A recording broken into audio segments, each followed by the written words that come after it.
Robert C. Huber was born in 1950 to Jane and Charles Huber of Wilmington, Delaware. During his senior year at Mount Pleasant High School, he co-founded the first FCC-licensed high school radio station in the state of Delaware, WMPH-FM. Bob earned a bachelor's degree in business administration from Barrington College in Rhode Island, where he founded and managed his second campus radio station. While living in New England, he managed 3 hotels, opened 45 Burger King restaurants in 5 states, and was a graduate of Burger King University. In 1985, Mr. Huber developed the revolutionary but not patented all-campus card concept, which transformed the use of student and employee ID cards to dynamic multi-application credentials at over 5,000 colleges, universities, hospitals, and corporate campuses throughout North America, including Harvard University, the Pennsylvania State University, and University of Delaware.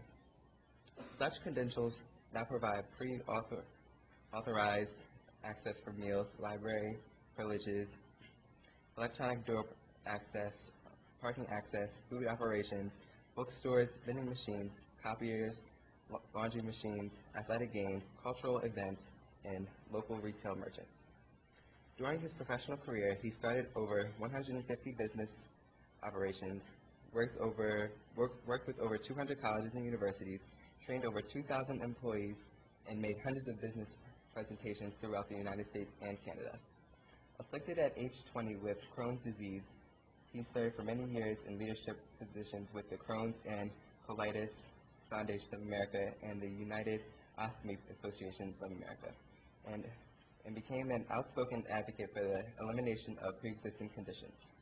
Robert Huber was an author, tennis enthusiast, chef, traveler, entrepreneur, volunteer, community leader, friend, and advocate for others. Robert Huber.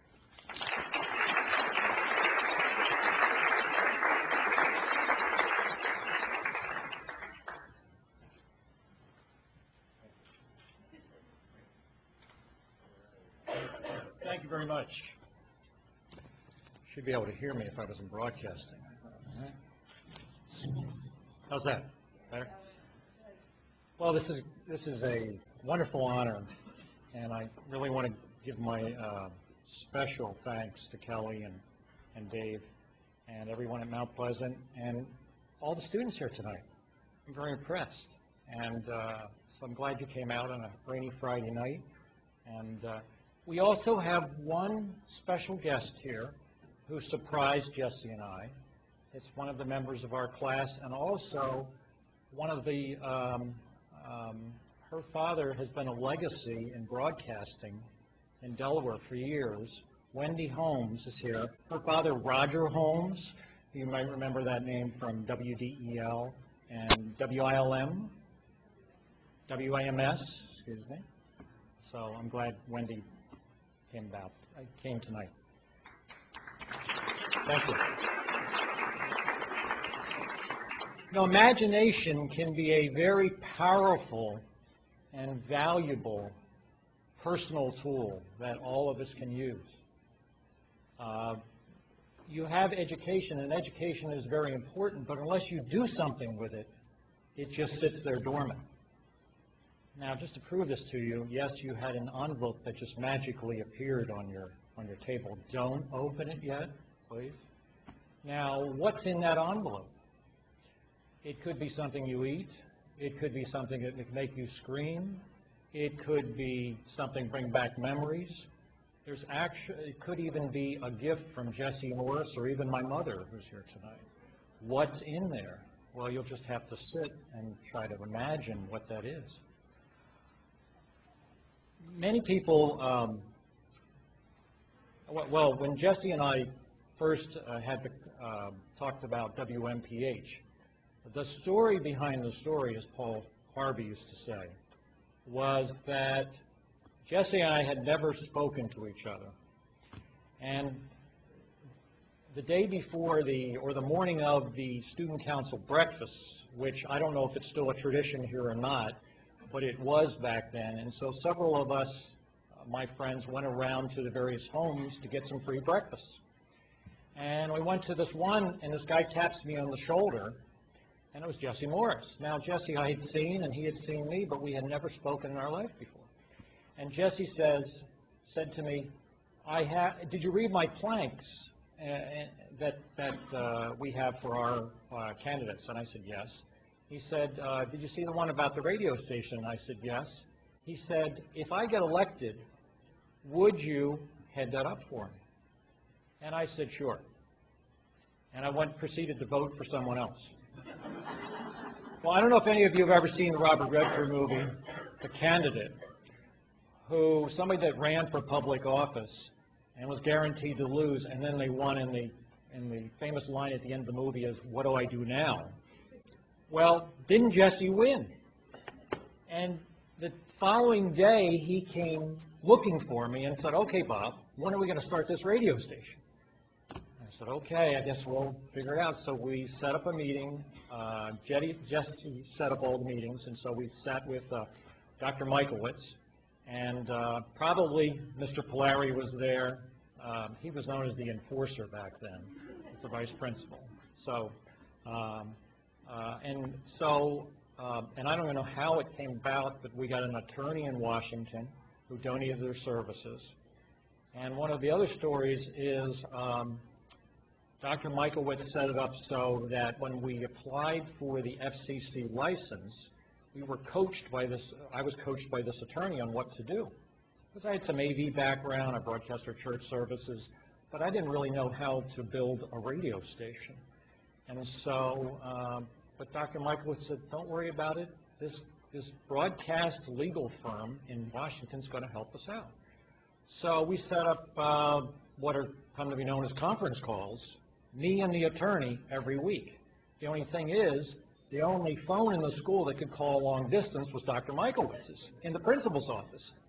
And so he arranged that once a week I would go into his office, shut his door, he would dial the number, and then he would leave. And so it was very interesting. I spent 1 hour each week with the attorney there for the whole fall semester. And it was very interesting to watch people's eyes when I came out of that office from a closed door in the principal's office. And but Dr. Michaelwitz was just so supportive as a mentor and then as a supporter before the board, and helped us any way he possibly could. And I know he's at a wedding tonight, otherwise he would have been here, and we got a chance to meet last year at our reunion. And Mr. Polari also helped in so many different ways for that. And so, you know, he was probably one of the key people that really helped the station. Also, Clint Dantine has been a lifesaver. You know, I live in Scottsdale, Arizona, where it's a little drier and a little warmer.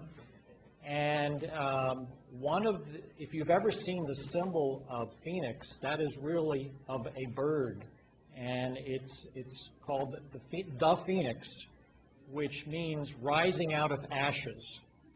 And when Clint Dantine came 15 years ago, the station had been shut down for 2 years because things were said on the air later at night that shouldn't have been said. And since this was a federally regulated organization, that you know, different people said, we better shut it down or we're going to get fined by the feds. In fact, they actually lost the license. Clint came in, resurrected that, and just like out of ashes, and really, excuse me, has been an advocate for this. And the station really would not be on the air today, you know, without him. And lastly, you know, to my colleague, to Jesse Morris, for really putting a faith in me. I went into broadcasting for about 6 months, but that was not our goal. Jesse's and my concept and our vision and our imagination really was to not start a club. This was never perceived as a club. This was perceived as a business organization. And it wasn't really perceived for us, for folks going into broadcasting. It was just a good activity. And I went on to build a radio station in college. We were on the air live 20 hours a day. I had about 50 people working for me. Learned a lot of my management skills, made a lot of my management mistakes at that time. Went on, I said, to run hotels. I built 45 restaurants. The which were rated #1 in the world by Burger King. And then many of you have heard, I invented a concept which I wish I had patented called the all-campus card. So any of you that are thinking of going to any college, where you get a campus card that you can use as a meal plan, you can use as a debit card, you can use in vending machines, you can use for door access. These are all things that I was trying to convince my client, Thomas Jefferson University, where I was at today, and we have a couple graduates here. I'm trying to take up there my challenge is take 52 different forms of identification and combine them into one card. I'm trying to get them to imagine. So if you use that card, you know, in a hospital or a college or university, that's what I invented. And all this came from WMPH, just really giving me an opportunity to really use my imagination and my education and all the mentoring that I had here at Mount Pleasant, and have done some amazing things. And I don't know what my next chapter is going to be about, but I owe it all to Mount Pleasant, and thank you very much.